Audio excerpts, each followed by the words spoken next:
glitched out bunny hopping. That didn't even mean That's to put fun there. true. Hopping between the various minigames. That's this true. is the first.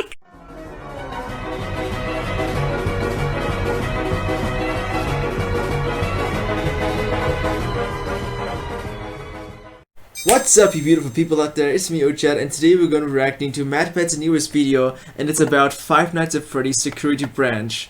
Wait, did I say that right? No, thank you. Security Breach, sorry, for misspelling that. So, I'm so hyped for this game because I have been following the Five Nights at Freddy's series for a long time. And with each Fury MatPat brings out, the lore just keeps getting better and better. So I really can't wait to witness what I'm about to, well, witness yet again. It's probably going to surprise me, amaze me. So, this is how we start off, huh?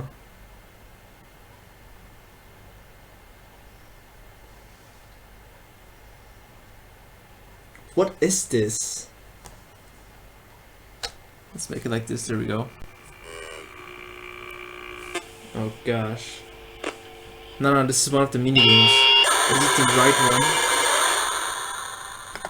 Hello, Internet! Welcome to Game Theory, the show that's always a bloody good time. Today, we have a few massive announcements before we get to the episode, so please skip to here if you're not interested in them. But I don't think you should do that because these aren't things you're going to want to miss. First and most importantly, mark your calendars, we get straight and we dive into right the exact minute where the Fury starts, I just have to check the camera. I don't take that lightly. Pretty sure it's fine. Game Theory $1 million challenge. It's an all-day live stream to benefit St. Jude Children's Research Hospital and their fight to end childhood cancer. This show, I cannot express to you how massive it is. Like, I know that we did a St. Jude live stream. Okay, I really appreciate what you guys are doing, but I'm so hyped for the theory that I don't even care. Sorry, no, I do care, but not that much. More FNAF. FNAF Security Breach got its first trailer out during a PlayStation 5 announcement event, and man, does this new game look incredible. I know, right?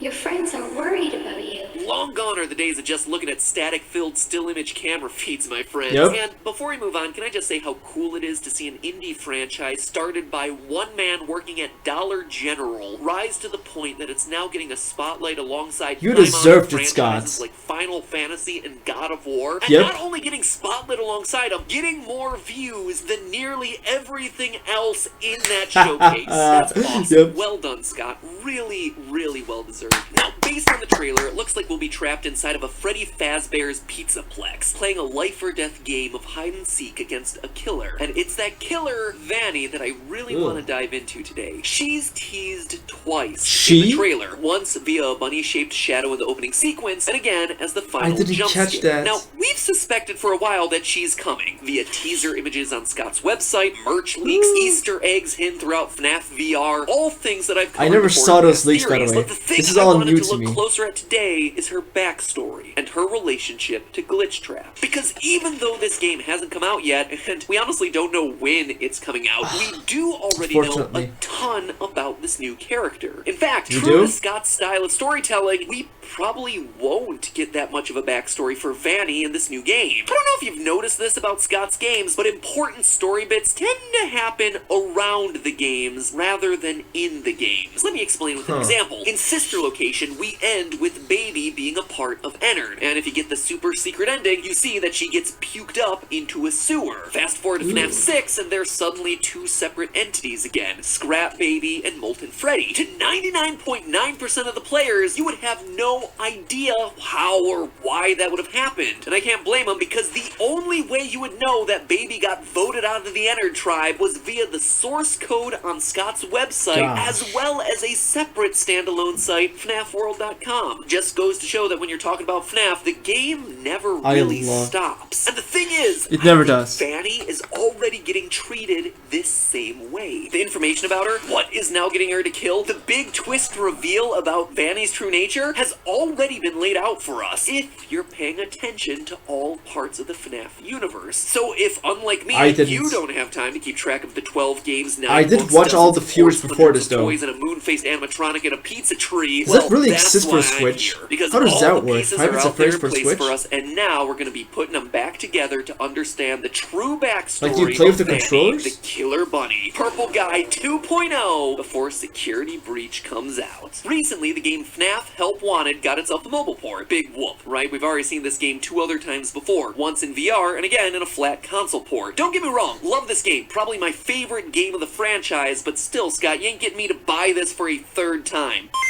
He totally got me to buy it a 3rd time. So because this is a just because of lore, he needs that. Stripped away. Gone is the intro sequence, gone are some of the game modes, but most notably gone are the hidden cassette tapes that tell the story of Help Wanted's failed development. Now, if you remember back to a year ago, collecting all 16 of those hidden tapes in the original game inadvertently assembled our latest villain, Glitchtrap, piece by piece. And once fully together, he was able to capture us in the game and presumably escape back out into the real world. That's all gone now in the mobile version. In its place, though, maybe something better. Immediately upon opening up the game, it becomes clear that this mobile port is more broken than FNAF World 1.0. Got textures glitching out in both the main hub and in the various minigames. Now, obviously, these are intentional effects, and by zooming in and tapping on them repeatedly, honestly, I can't say exactly what I did to do it. I just was there a long time pounding away at my screen. The screen eventually fades to black, and suddenly you're presented with everyone's favorite part of the series, an 8-bit minigame with rudimentary gameplay steeped in symbolic lore. Mine not, it's but actually more like 16-bit at this point, but still. We're told that this game is called Princess Quest, with you playing as a little girl lighting torches to unlock doors and running away from glitching bunny people. Glitching bunnies, you say? After making your way through a ruined castle and cemetery, you eventually unlock a long corridor that leads to a final lantern and, no points if you guessed it, Glitchtrap himself. The screen goes dark and suddenly you're taken back to the game's main hub. Now, this seems fairly self-explanatory, right? It's a reference to Glitchtrap in a game that had to eliminate him due to size constraints. But it's the details here that really matter. Not counting the torches in front of the 6 gravestones, which are very clearly references to the original 5 missing children plus the child who possesses the puppet. There are 16 torches in total for the princess to light. This isn't a coincidence. It perfectly lines up with the 16 cassette tapes that you had to collect in the original Help Wanted in order to release Glitchtrap. In fact, Glitchtrap only appears once the 16th one is lit, further cementing that connection. But where things get really interesting is when you decode what Glitchtrap is saying. As the game ends, there's clearly a dialogue box along the bottom containing weird glitching text. How are you going to solve this, Matt? Patterns aren't random. Some shapes actually repeat themselves. These right here and these right here. It's actually a letter substitution code that spells out everyone's favorite phrase from the game. I always come back. How did you solve that? And taking it all one step further, we can actually extract the audio from this moment.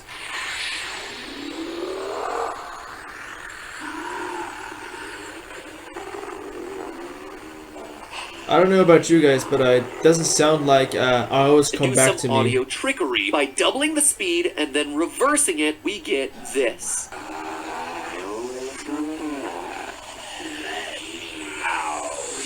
I always come back, let me out. So in essence, Princess Quest is showing us a recreation of the events from the original Help Wanted. This does a couple of things for us. First, it basically proves 100% that this is, in fact, William Afton's spirit and not some sort of AI or code meant to replicate him. It is him through and through. Dude wasn't lying when he said he always comes back. He's got more lives than Jason Voorhees. He's also got himself a solid understanding of brand consistency. Not as many lives as Mario does. Always comes back. Secondly, though, what Princess Quest is doing is confirming for us the origin story of our new killer, Vanny, Vanessa. In the original game, the fate of Tape Girl was unclear because she sometimes encouraged us to collect the tapes and sometimes didn't. But here we get clarity on the whole story. Vanny is the princess with the lantern. She collects all the tapes, pieces, whatever, and gets taken over by Glitchtrap. This all confirms what we were speculating about before with Vanny in a previous theory from a year ago, that a young woman named Vanessa, Vanny for short, would be taken over by Afton to kill in his name, brainwashed or partially controlled by a spirit living inside of her. Yes, I hear you.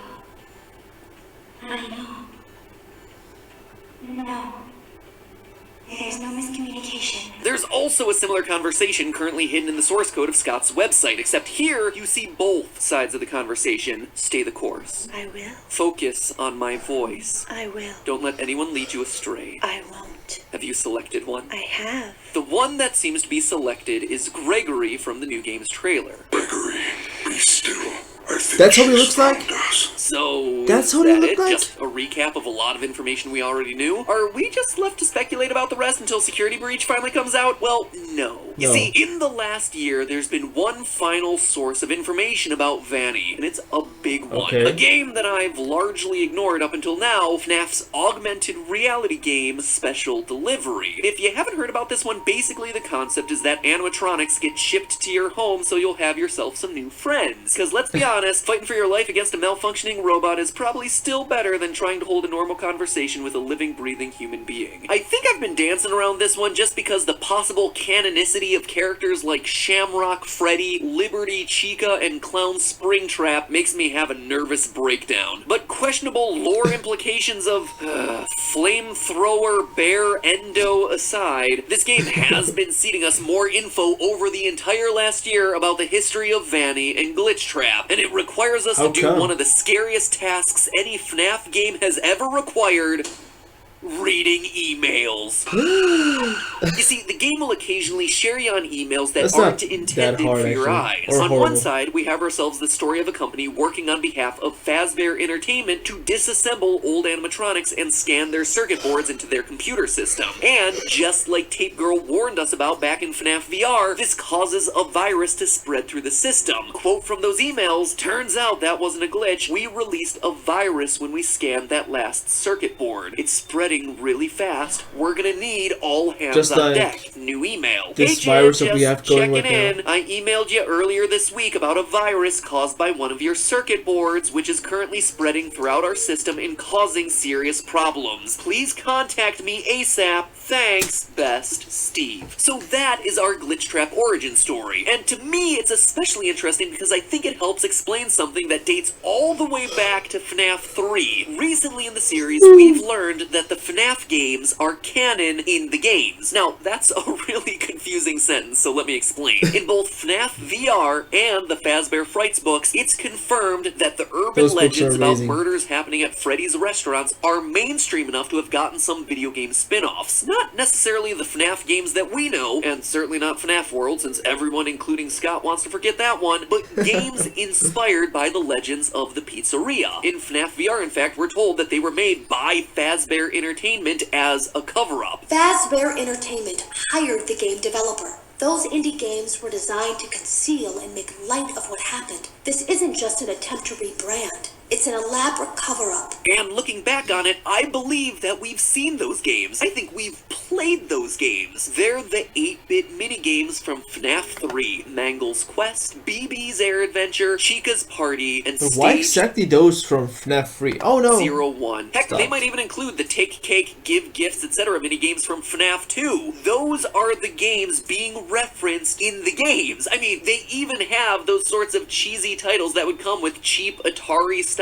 games of that era. And how do we know all of this, and why am I talking about it now? Because of Glitchtrap. It's easy Man, I'm to yawning forget, a but lot the last today. minigame that you have to play in FNAF 3 features a glitched-out bunny hopping...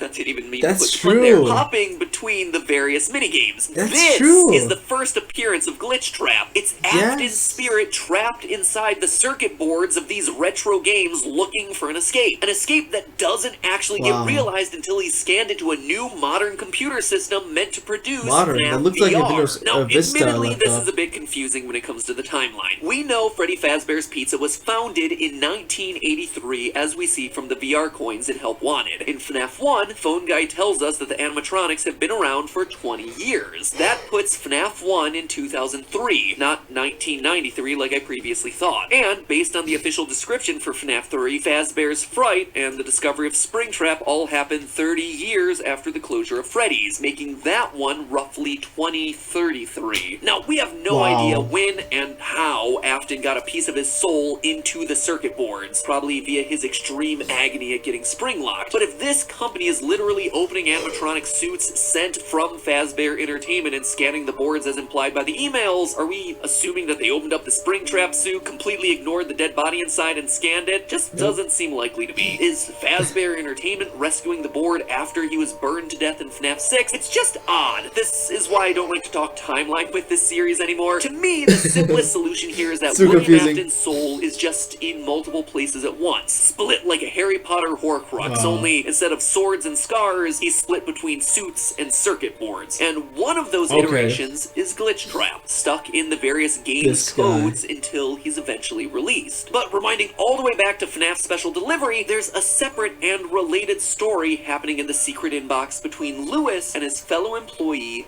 Ness. Ness, as in Vanessa. It's Vanny again, my friends. Here we see a series of emails where Ness is acting weird, and Lewis, the IT guy, is honestly acting weirder because he's creeping on Ness. Here's a few highlights from these emails. Hey Ness, it's no big deal, but I wanted to reach out off the radar and remind you about the company policy about personal internet usage. Certain words and phrases trigger red flag reports, so your last order got automatically sent to me. Basically, anything mentioning torture is gonna raise the alarm. If you have any questions about the policy, let me know. We could even get coffee or something and go over all the words to avoid. And now I've raised my own red flag. Good thing I'm the one who gets the notification. Smiley, Lewis. Hey Ness, wanted to see if you're doing okay. I appreciate your taking my advice about red flag search terms. If I thought I'd have to file an incident report on you, I think I'd just have to quit instead. I was a little worried. Maybe something is going on with you. One day you're researching flowers and the migration pattern of bees. Fascinating, right? And the next day you type in, how far can a human being be cut in half before losing consciousness? I figured maybe you're writing a screenplay or something. Always here if you need me, Lewis. Hey, Ness. So the word compliance by itself isn't going to set off any red flags, but the sentence, how to induce compliance in human subjects and how to induce self-compliance did actually get my attention. I think the answer might involve chocolate chip cookies. Always works for me. I also thought it was strange that these were immediately followed by searches that couldn't possibly have any relevant answers for you. Did you search for help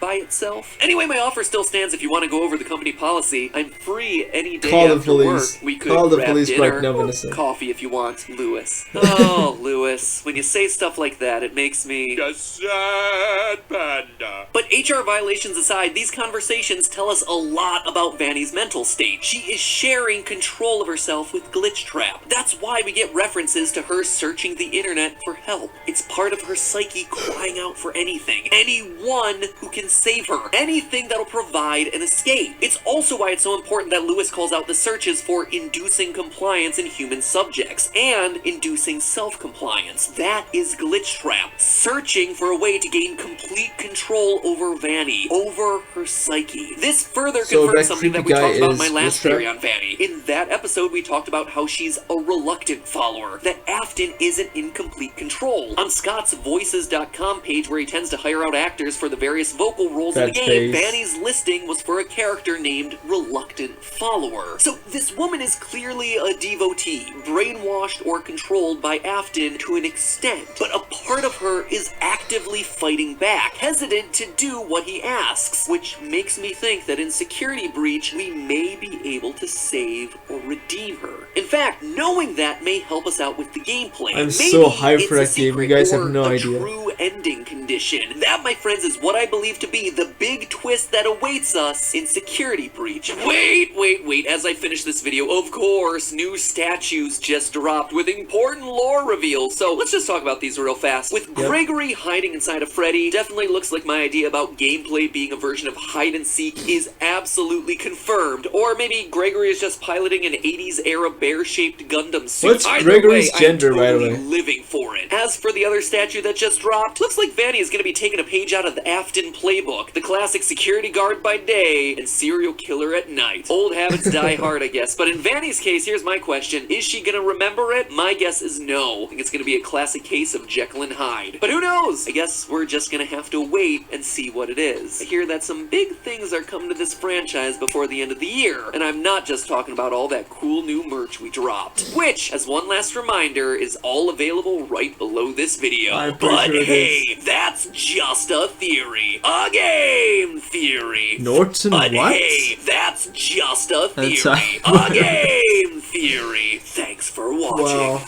that sure was something, guys. Yeah, this period did not disappoint, bro.